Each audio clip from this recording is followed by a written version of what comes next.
esto algunas cosas las podemos usar. Sí, por eso lo estoy grabando. Lo que sí falta es un principio.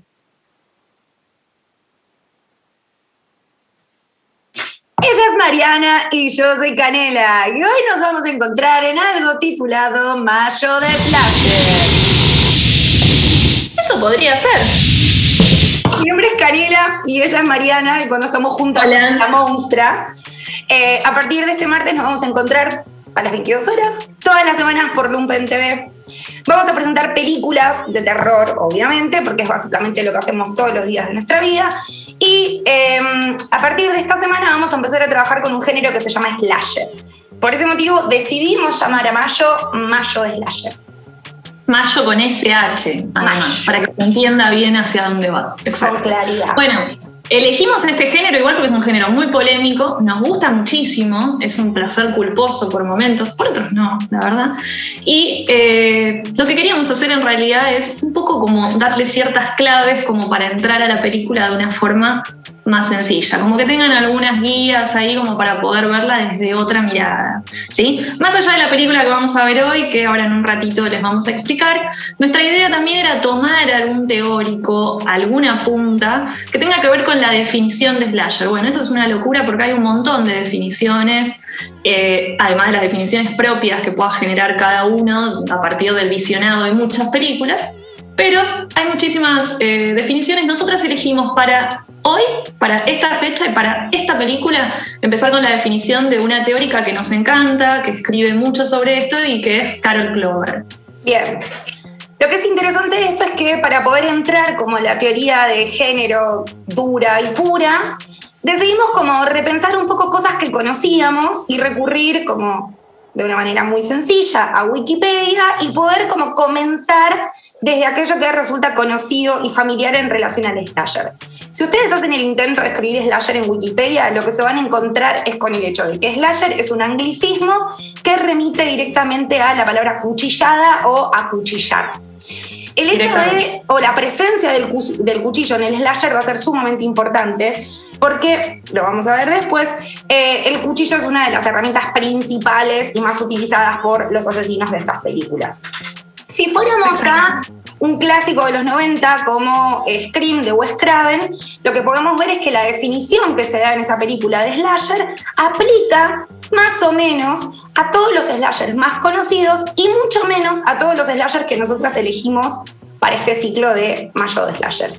Exacto, también hay que hacer esa salvedad. Obviamente todos conocemos slashers, todos vimos un montón de películas del estilo, ahora vamos a ver bien a qué nos referimos con el estilo y con el subgénero, pero no queríamos, por ejemplo, saturar con Halloween, que es una película hermosa y que tiene un montón para hablar y que tiene, sí, amamos, pero que además nosotras también consideramos que en algún punto sistematizó el género.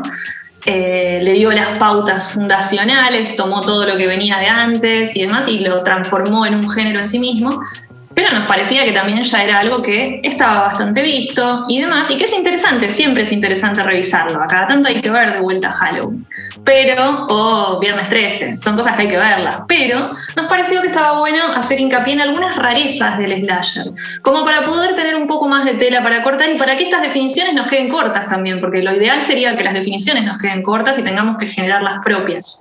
Entonces por eso Canela hablaba de la definición que se da, no casualmente, en Scream, de Wes Craven, que es un director al cual adoramos, que además representa como casi la historia misma del cine de terror. Él se encargó como de generar un montón de estereotipos del terror para después llegar a Scream y tirarlos todos por la borda y cagarse en todo lo que él mismo creó, lo cual es interesantísimo. Y la definición que da es muy fácil. Nosotras nos reíamos, pero es como muy sencilla. Es solamente, él dice, es un asesino idiota acechando a una chica de senos grandes que no puede hacer nada. Nada. O sea, de alguna manera en el slasher el asesino es un idiota y la mayoría de las mujeres están condenadas a lo inevitable de su propia muerte. ¿Por qué mueren o la forma en la que mueren? Es algo que va a ir mutando en las diferentes películas. Sobre todo en esta que vamos a ver hoy, que es Sleepaway Camp, porque presenta algunas rarezas o anomalías respecto a lo que Carol Clover va a decir en relación al slasher. Si retomamos un poco eso, o sea, lo que podemos plantear es que Carol Clover es una teórica norteamericana que en los 90 escribe un libro muy conocido que se llama Men, Woman and Chainsaws, Hombres, Mujeres y Motosierras, y básicamente lo que hace es dedicarse a explicar qué es un slasher y cómo funcionan cada uno de los elementos que están presentes en estas películas. Para hacerlo rápido y para que sirva de base para poder ver las películas que vamos a ver a lo largo de mayo, lo que podemos decir es que ella define al asesino, al lugar donde ocurren los acontecimientos, al arma que utiliza ese asesino para matar, a la chica o a las chicas o a las víctimas de ese asesino. Esos van a ser los elementos principales que va a tomar Clover y que vamos a poder distinguir en la mayoría de los slashers, que vamos a ver y que ya vimos. Desde Halloween, La Masacre de Texas, Pesadilla en Elm Street, etcétera, etcétera. El primer elemento que va a plantear Clover tiene que ver con caracterizar al asesino. Básicamente es una persona con un trauma. Ese trauma siempre está asociado a una familia problemática o algún episodio sexual traumático o traumatizante que vivió en su infancia. Este asesino es, en la mayoría de los casos, un hombre, y acá pongo unas comillas porque va a ser importante esto, que a pesar de mostrarse como bestializado y animalizado, sigue siendo un ser humano. O sea, sigue siendo reconociblemente humano. Exactamente. Perfecto, bárbaro. También después íbamos siguiendo esta definición de Clover, donde hace como un pequeño listadito. La víctima siempre va a ser, dice, esto queda un poco corto, pero igual lo nombramos, la víctima siempre va a ser una mujer atractiva, dice. Después, bueno, vamos a ver cuánto podemos hacer entrar eso en las definiciones, pero bueno, en fin. Y después lo otro muy importante, la próxima característica es que suceden en un lugar alejado, no sucede en el lugar en el que normalmente, esto estamos hablando de generalidades, obviamente hay películas que salen de esto, pero en esta definición de Clover, el espacio es siempre un espacio otro, no es el que habitan las víctimas, ni el mismo asesino. Por eso los primeros slashers, sobre todo, están más vinculados con campamentos y demás, y eso se hizo tan popular, porque en realidad esto nos brinda como una idea de lugar laberíntico por el que pueden escapar esas víctimas y por el que puede precisamente perseguirlos el asesino para finalmente matarlos, precisamente porque no reconocen bien el espacio. Obviamente, no podemos generalizar, el mismo Halloween no se desarrolla en un lugar rural, alejado, pero sin embargo se da muchísimo, las películas de campamento hemos visto todos.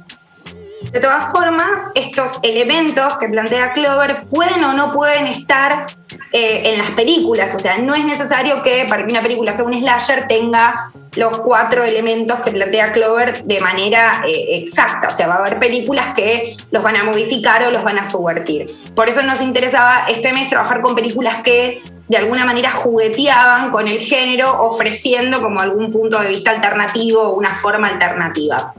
Otro de los elementos que tiene que ver con lo que planteó Mariana recién es la cuestión del arma del asesino, del arma homicida. Si hay una regla fundamental en el slasher es que no se mata con un arma de fuego.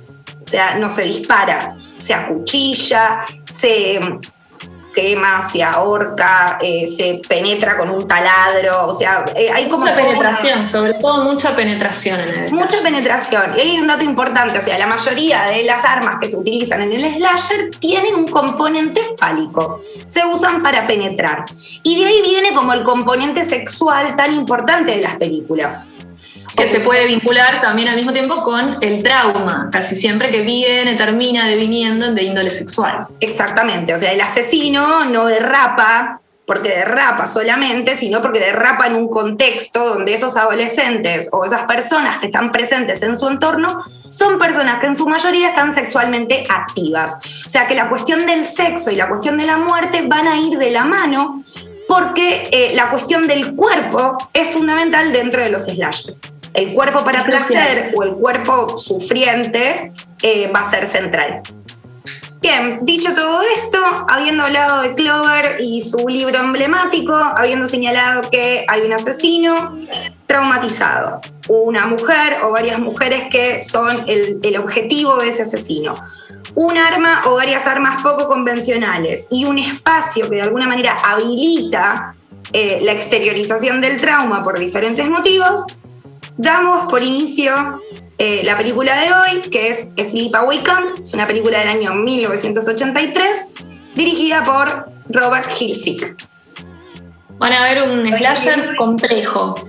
Muy bien, lo dijiste. Un slasher complejo, súper, súper, súper incorrecto, así que preparados porque después lo vamos a charlar bien, pero tengan la atención ahí porque está muy bueno lo que plantea después, tiene mucha tela para cortar.